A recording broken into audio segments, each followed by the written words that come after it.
Good morning class. आज हम कल के लेक्चर को आगे कंटिन्यू करेंगे। कल के लेक्चर में हमने क्या देखा था? हमने बेसिक्स एसी के बारे में पढ़ा था। उसके उसके कुछ इंपॉर्टेंट टर्म्स जैसे कि RMS value, average value, AC की basic definitions, time period, frequency, periodic time और उसके डिफरेंट डिफरेंट मैग्नीट्यूड्स देखे थे एसी वेव के। अब हम क्या करेंगे? अब हम जो एसी के डिफरेंट फैक्टर्स हैं उनको कंसीडर करेंगे।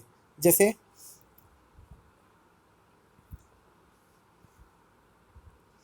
हम देख लेते हैं कि लीडिंग और लैगिंग क्या होता है इसी के अंदर। अभी तक हमने क्या देखा है कि एक ही वेव की स्टडी करी है हमने, कोई कंसेप्ट नहीं। डीसी के केस में तो हमने देखा था कि कोई फेज एंगल और कोई भी मैग्नीट्यूड नहीं रहता था, सेम जो डायरेक्शन कोई चेंज नहीं होता था उसमें। अब हम एसी के बारे में यदि बात करें तो एसी की हमने देखा था कि एसी का जो मैग्नीट्यूड है वो कंटिन्यूसली चेंज होता रहता है और उसका टाइम के साथ दिशा भी परिवर्तित होती रहती है, हमेशा मैग्नीट्यूड के साथ साथ दिशा भी बदलती रहती है। लेकिन वो तो एक वेव के बारे में था। यदि हम दो एसी वेव को कंसीडर करें तो यदि हम दो एसी वेव को कंसीडर करते हैं तो उसमें हम देखते हैं कि ये दो, सपोज दैट हमने दो एसी वेव ले लिए, एक I1 और एक I2 यहाँ पे। और I1 और I2 क्या है, एक साथ स्टार्ट नहीं हुए, दोनों अलग अलग टाइम पे स्टार्ट हुए हैं। तो हमने यहाँ पे दोनों करंट को किससे रिप्रेजेंट किया है? वेव से रिप्रेजेंट किया, तरंग से। तो जैसे कि तरंग में क्या होता है, एक वेव स्टार्ट हुई, उसके बाद थोड़ी देर बाद दूसरी वेव स्टार्ट हुई। तो यहाँ पर I1 और I2 दोनों वेव हैं, दोनों का मैक्सिमम मैग्नीट्यूड सेम है, मैक्सिमम एम्पलीट्यूड दोनों का सेम है, बट दोनों के अंदर क्या है, दोनों का जो फेज डिफरेंस है वो अलग अलग है। फेज डिफरेंस मतलब दोनों एक ही पॉइंट पे मैक्सिमम अपना अटेंड नहीं करते हैं, ना ही मिनिमम अटेंड करते हैं। दोनों का मैग्नीट्यूड मैक्सिमम और मिनिमम अलग अलग टाइम पे है। जैसे कि ये वाली वेव है, इसमें हम देखें, इसका मैग्नीट्यूड एक टाइम पे मैक्सिमम आ रहा है, इसका मैग्नीट्यूड दूसरे टाइम पे मैक्सिमम आ रहा है। तो इसी तरीके से नेगेटिव में भी दोनों का अलग अलग टाइम पे आ रहा है, तो दोनों के बीच में कुछ ना कुछ फेज डिफरेंस है। तो इसी को हम क्या कहते हैं? इसको हम कहते हैं फेज डिफरेंस। जैसे यहाँ पे यदि हम नोट करें तो यहाँ पे फेज डिफरेंस कितना है? यहाँ पे फेज डिफरेंस है 90 डिग्री का। यहाँ पे फेज डिफरेंस कितना है? 90 डिग्री का। यहाँ पे फेज डिफरेंस है 90 डिग्री का। ओके, दूसरी वाली वेव में देख लें, E1 और E2 के बीच में फेज डिफरेंस कितना है? 180 डिग्री का। अब कौन सी वेव लीड करेगी, कौन सी वेव लैग करेगी? तो इसको जानने का तरीका है, यदि आपके पास दो वेव दे रखी हो तो आप दोनों का पहले जीरो देखो, जो जीरो से स्टार्ट हुई है यहाँ पे जीरो हुआ है और ये वाला यहाँ पे जीरो स्टार्ट हुआ है। तो यदि हम देखें तो यहाँ पे क्या हो रहा है कि एक वेव I1 है और दूसरी वेव I2 है। तो यदि हमें इसको फेजर डायग्राम पे रिप्रेजेंट करना है, हमें क्या करना है, इसको फेजर डायग्राम पे रिप्रेजेंट करना है, तो हम कैसे कर सकते हैं? फेजर डायग्राम पे रिप्रेजेंट करने के लिए हम इसे एक्स वाई कोऑर्डिनेट पे प्लॉट करेंगे। हमने क्या किया, I1 को वाई एक्स एक्सिस पे ले लिया और I2 को वाई एक्सिस पे ले लिया। अब हम क्या करेंगे, हमें देखना है कौन सी वेव लीड कर रही है, कौन सी वेव लैग कर रही है। सपोज करो हमें दिखाना है कि I2 लीड कर रहा है I1 से 90 डिग्री। तो इलेक्ट्रिकल के अंदर दो इंपॉर्टेंट बातें याद रखनी है आपको। लीडिंग का मतलब होता है, लीडिंग का मतलब होता है एंटी क्लॉकवाइज। क्या होता है? Anti clockwise. और लैगिंग का मतलब होता है क्लॉकवाइज।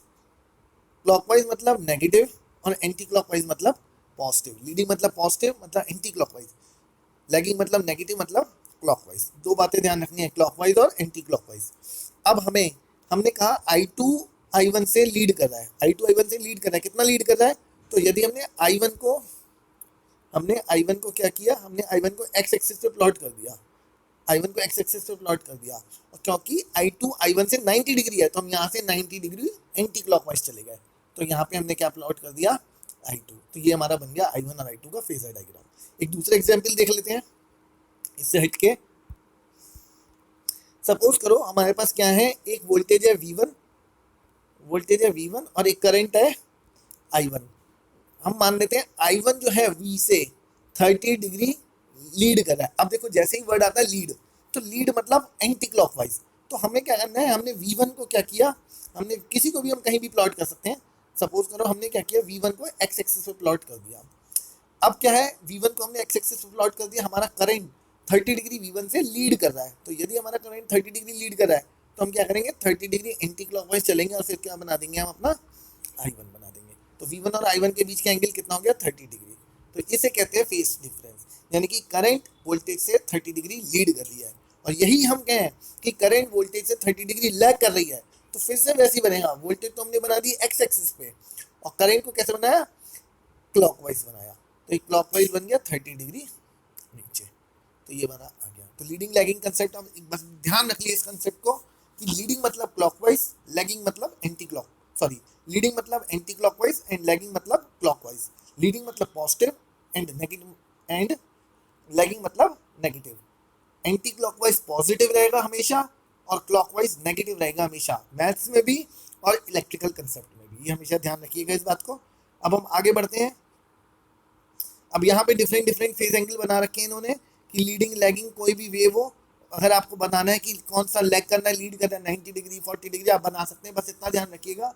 पहले एक क्वांटिटी को रेफरेंस मान लीजिएगा एक्स एक्सिस पे, उसके बाद दूसरी क्वांटिटी यदि लीड कर रही है तो एंटी क्लॉकवाइज चलिए, और अगर लैग कर रही है तो क्लॉकवाइज आ जाइए। जितना एंगल दे रखा हो उसके अकॉर्डिंग उसको प्लॉट कर लो। तो इस तरीके से हम क्या प्लॉट कर लेंगे, फेजर डायग्राम। तो फेजर डायग्राम प्लॉट करना बहुत ईजी है, बस आपको ये ध्यान रखना है लीडिंग मतलब एंटी क्लॉकवाइज, लैगिंग मतलब क्लॉकवाइज, लीडिंग मतलब पॉजिटिव और लैगिंग मतलब नेगेटिव। क्लियर। अब हम क्या, अब हमने अभी तक जो हमने डीसी पढ़ा था, तो डीसी में हमने देखो सिर्फ एक ही एलिमेंट की स्टडी करी थी जिसे हम कहते हैं रेजिस्टेंस। रेजिस्टेंस में वोल्टेज और करंट दोनों सेम फेज में रहते हैं, कोई भी फेज डिफरेंस नहीं होता। लेकिन अब हम दो नए एलिमेंट की स्टडी करेंगे एसी में, एल और सी। क्यों एल और सी की हम स्टडी डीसी में नहीं करते हैं, क्योंकि ये दोनों टर्म जो होते हैं फ्रीक्वेंसी पे डिपेंड करते हैं, ये दोनों कंपोनेंट फ्रीक्वेंसी पे डिपेंड करते हैं, और हम जानते हैं डीसी की फ्रीक्वेंसी कितनी होती है, 0। तो एल और सी का कोई रोल नहीं रहता डीसी के कंसेप्ट में, डीसी के कंटेक्स्ट में। अब हम क्या करेंगे, हम पढ़ेंगे जब क्या होता है यदि हम यदि हम एसी में आर लगाएं यानी कि रेजिस्टेंस लगाएं, एल लगाएं या सी लगाएं, क्योंकि अब हमें तीन ही एलिमेंट की स्टडी करनी है एसी में। कौन कौन से, एक है हमारा रेजिस्टेंस जिसे हमने डीसी में पहले देखा है, दो नए एलिमेंट हैं, एक है हमारा इंडक्टर एल और एक तीसरा है हमारा कैपेसिटर सी। तो आर, एल और सी ये तीन एलिमेंट है जिनकी हमें प्रॉपरली स्टडी करनी है, मतलब एसी कैसे बिहेव करती है जब हम आर, एल या सी एसी में लगाते हैं। डीसी में हमने खाली क्या पढ़ा था, आर, क्योंकि डीसी में फ्रीक्वेंसी नहीं होती, जो एल और सी का कोई मतलब नहीं था, लेकिन एसी में क्योंकि फ्रीक्वेंसी है तो हमें एल और सी की भी स्टडी करनी पड़ेगी। तो सबसे पहले हम देख लेते हैं कि कैसे इंस्टेंटेनियस वैल्यू को लिखा जाता है। तो सबसे पहले अगर हम देखें वी एम बराबर सॉरी वी बराबर V M sine omega T, इस तरीके से एसी वेव को लिखा जाता है। वी क्या है यहाँ पे, इंस्टेंटेनियस वैल्यू, वी एम मतलब maximum value, sign omega T sine omega के टर्म्स में वेरी कर रही है। इसी प्रकार से हम अगर चाहें तो क्या लिख सकते हैं, आई बराबर, हम क्या लिख सकते हैं, आई बराबर I M sine omega T, I बराबर I M sine omega T, हम ये भी लिख सकते हैं। v बराबर V M sine omega T, I बराबर I M sine omega T. ये कैसी वैल्यू है, इंस्टेंटेनियस वैल्यू है। एवरेज वैल्यू हम जानते हैं, I average equal to 2 I M by pi, और आर एम एस वैल्यू क्या हो सकती है, I R M S equal to I M by √2। तो तीनों वैल्यू इस तरीके से लिखी जाती है। इंस्टेंटेनियस वैल्यू को हमें साइन वेव के टर्म्स में लिखना पड़ता है क्योंकि वो हर समय वेरी करता है। अब हम क्या करें, हमने ये देखा था कि जब हम डीसी में रेजिस्टेंस को अप्लाई करते हैं तो हमें पता है आई बराबर क्या होता है, वी अपॉन आर। ये एसी में भी यही वैलिड रहेगा, यहाँ पे आई बराबर वी अपॉन आर लिख रहा है, तो ये सब इसकी कौन सी वैल्यू है, ये सब इसकी आरएमएस वैल्यू है, ये सब इसकी कैसी वैल्यू है, आरएमएस वैल्यू है, हमेशा ध्यान रखिएगा। और क्या होगा यदि हम क्या करें, यदि हम करें क्या,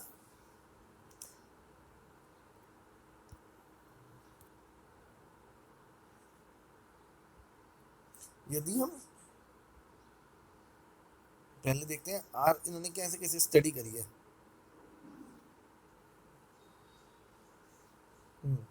चलिए क्या होगा यदि हम क्या करें, सबसे पहले हम देख लेते हैं कि क्या होगा जब हम आर पे एसी लगाएंगे, जब हम आर पे रेजिस्टेंस पे एसी वोल्टेज लगाएंगे, वी बराबर V M sine omega T लगाएंगे। तो हम इसमें देखेंगे जब हम V M sine omega T R पे लगाते हैं तो इससे करंट फ्लो करता है आई एम, जो कि क्या होता है आई एम बराबर सॉरी एक करंट फ्लो करता है क्या, आई स्मॉल आई, क्योंकि इंस्टेंटेनियस वैल्यू को स्मॉल से रिप्रेजेंट किया जाता है, आई बराबर I M sine omega T. अब यहाँ पे यदि हमें आरएमएस वैल्यू के टर्म्स में लिखना है तो हम सिंपल आरएमएस वैल्यू के टर्म्स में क्या लिख सकते हैं, हम लिख सकते हैं आई बराबर V अपॉन R, ये हमारा क्या हो गया करंट। तो अगर इसकी वेव प्लॉट करें, तो इसकी वेव यदि हम प्लॉट करें तो हम देखेंगे कि साइन वेव की वोल्टेज की जो, अगर यदि ये वोल्टेज की वेव है तो करंट की वेव भी स्टार्ट तो ऐसे ही होगी, लेकिन इसका मैग्नीट्यूड और इसी तरीके से स्टार्ट होगी बिल्कुल।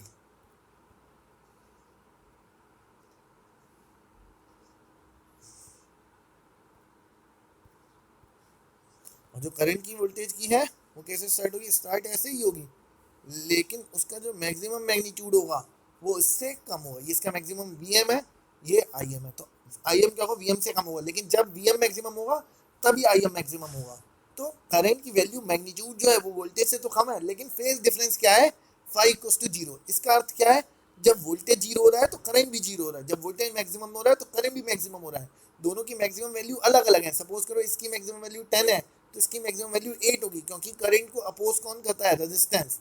तो रेजिस्टेंस से डिवाइड करके करंट की वैल्यू कम हो जाएगी मैक्सिमम वैल्यू, लेकिन फेज डिफरेंस क्या रहेगा, शून्य रहेगा। तो हमें ध्यान रखना है कि एसी वेव में दोनों के बीच में फेज डिफरेंस कितना होता है, दोनों के बीच में phase difference phi equals to कितना होता है, 0 होता है। ओके, अब यही चीज हम क्या करें, क्या होगा यदि हम क्या करें, एसी पे हम अप्लाई करें इंडक्टर, इंडक्टर पे हम एसी अप्लाई करें, तो हम क्या करेंगे, हमने क्या किया, एक इंडक्टर ले लिया और उस पर क्या किया, उसमें हमने क्या करा,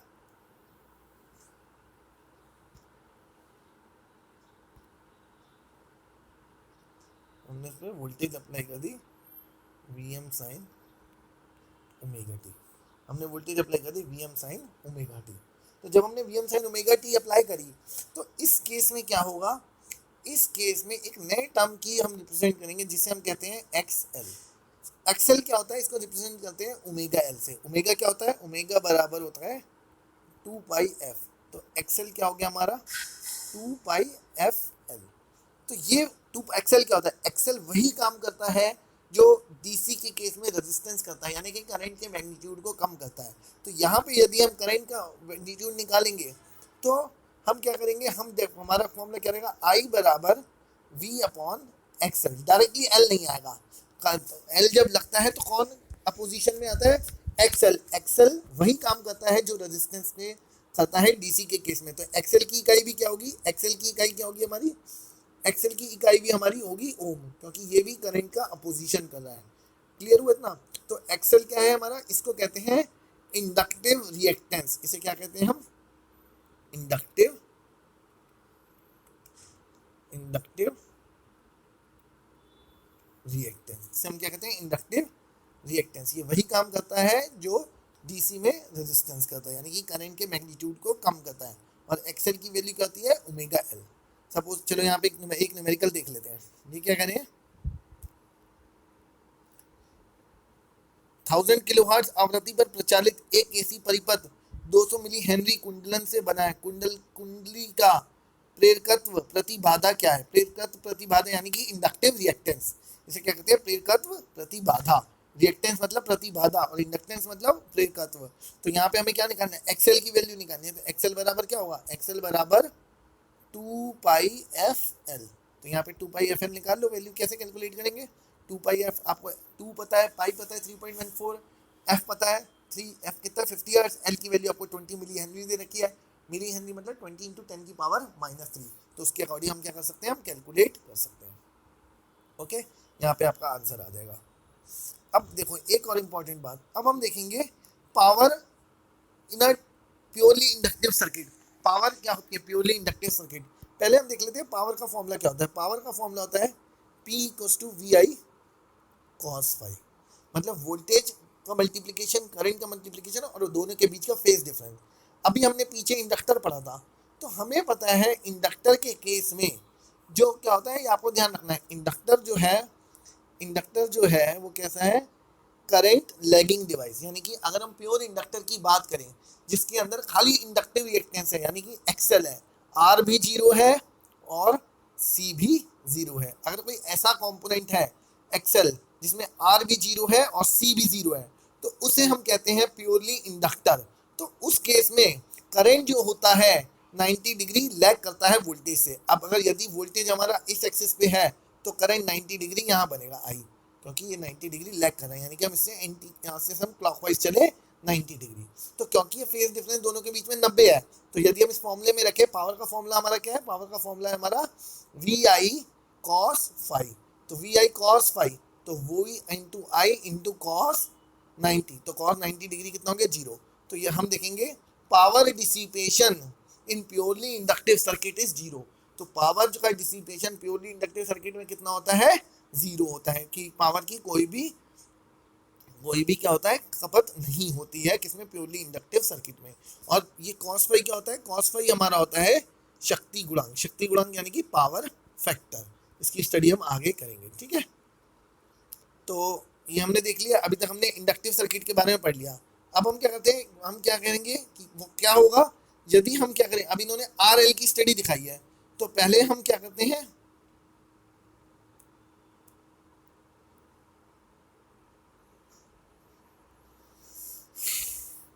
तो अभी तक हमने ये देख लिया है एल के केस में क्या होता है, यदि हम एल लगाते हैं तो एक्सएल आता है, एक्सएल वही काम करता है जो आर करता है, तो आई बराबर क्या हो जाएगा वी अपॉन एक्सएल, और एक्सएल की वैल्यू क्या है 2 पाई एफ एल। इतनी बात आपको याद रखनी है। इंडक्टर के केस में क्या होता है, करंट 90 डिग्री लैग करता है, यदि वोल्टेज यहाँ है तो करंट 90 डिग्री यहाँ है। और दूसरी बात क्या रखेगा कि पावर का डिसिपेशन इसके केस में कितना होता है, पावर का डिसिपेशन होता है 0। कितना होता है 0, इतनी बात आपको।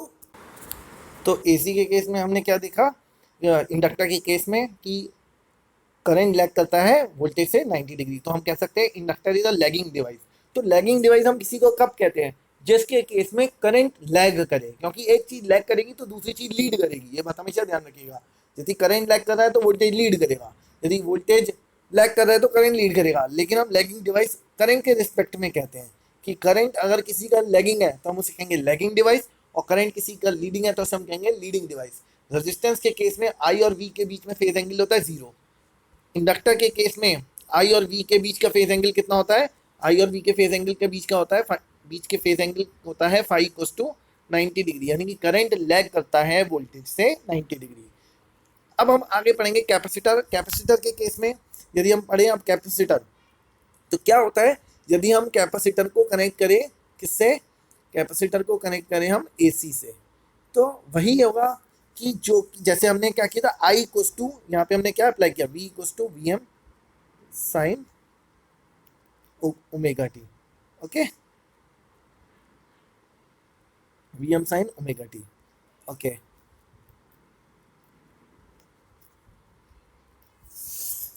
Now what happen when we apply voltage, अब क्या होगा हमारा I equals to V equals to V M sine omega T apply किया, तो यहाँ पे जो हमें आई मिलेगा वो क्या मिलेगा, वी अपॉन एक्स सी। जहाँ पे पहले हमें मिला था वी अपॉन एक्स एल, यहाँ पे एक्स सी नीचे लिखा हुआ है एक्स सी, इस तरीके से ध्यान रखिएगा।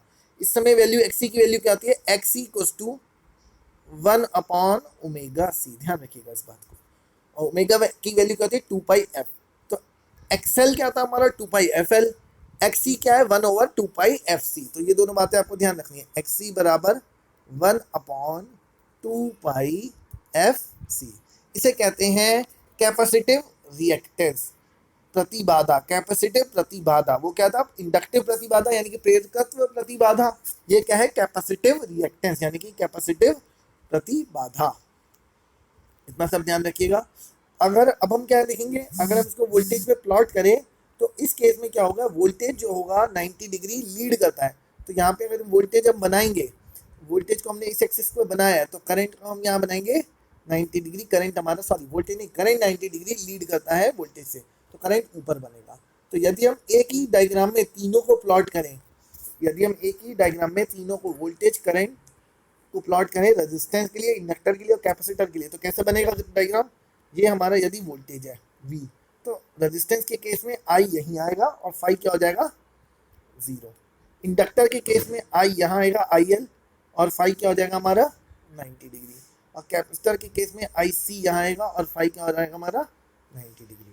तो कैपेसिटर के केस में फाई 90 डिग्री लीडिंग, इंडक्टर के केस में फाई 90 डिग्री लैगिंग, और वोल्टेज के केस में फाई इक्वल्स टू 0। ये अलग अलग डायग्राम है, मैंने एक के साथ प्लॉट करके दिखा दिए, तीनों एलिमेंट अलग अलग लगाए गए हैं, ओके। तो V, अब पावर का देख लेते हैं, वोल्ट कैपेसिटर के केस में पावर का डिसिपेशन क्या होता है, फिर से वही लिखा, power equals to V I cos phi, तो क्योंकि फाइव इक्वल्स टू कितना है 90 डिग्री, तो वी आई कॉस 90 डिग्री कितना होता है 0। तो फिर से हमने देखा पावर डिसिपेशन कितना होता है, पावर डिसिपेशन होता है हमारा 0। किसके केस में, इंडक्टर के केस में, तो सॉरी कैपेसिटर के केस में। इंडक्टर के केस में भी 0 होता है, लेकिन कैपेसिटर के केस में भी 0 होता है। तो हमने एक चीज ऑब्जर्व करी कि रेजिस्टेंस इंडक्टर और कैपेसिटर में खाली रजिस्टर ही एक ऐसा एलिमेंट है जिसके अंदर पावर का डिसिपेशन होता है। इंडक्टर और कैपेसिटर के अंदर पावर का डिसिपेशन तो होता है, लेकिन पावर, एक्टिव पावर जो रियल पावर होती है, सॉरी जो एक्टिव पावर होती है वो क्या होती है, जो रियल पावर होती है, ओके, वो क्या होता है, वो 0 होती है। इसके अंदर एक नया कंसेप्ट होता है रिएक्टिव पावर का, वो हम आगे चल के बढ़ेंगे, तभी इनको रिएक्टिव एलिमेंट कहा जाता है इंडक्टर और कैपेसिटर के केस में। तो इंडक्टर और कैपेसिटर जो होते हैं वो पावर की खपत नहीं करते हैं। कौन सी पावर की, रियल पावर की खपत नहीं करते हैं। ओके, आर खाली रेजिस्टेंस ही होता है जो पावर की खपत करता है। एल और सी जो होते हैं वो पावर की खपत नहीं करते हैं। एक्टिव पावर इनके केस में क्या होती है, 0 होती है। Okay, clear.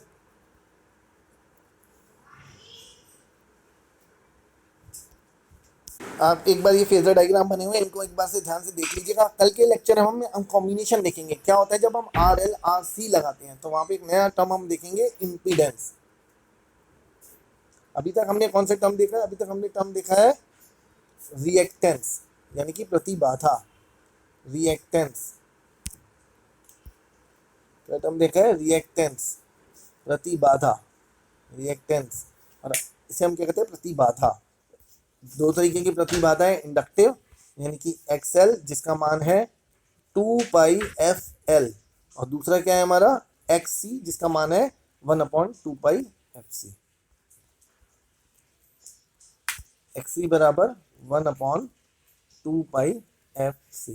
फ्रीक्वेंसी की वैल्यू पुट करेंगे, पाई कांस्टेंट है और सी दे रखा होगा, तो हम उसके अकॉर्डिंग एक्सी की वैल्यू निकाल लेंगे और एक्सएल की वैल्यू निकाल लेंगे। और यदि हमें करंट की वैल्यू निकालनी है तो हम क्या करेंगे,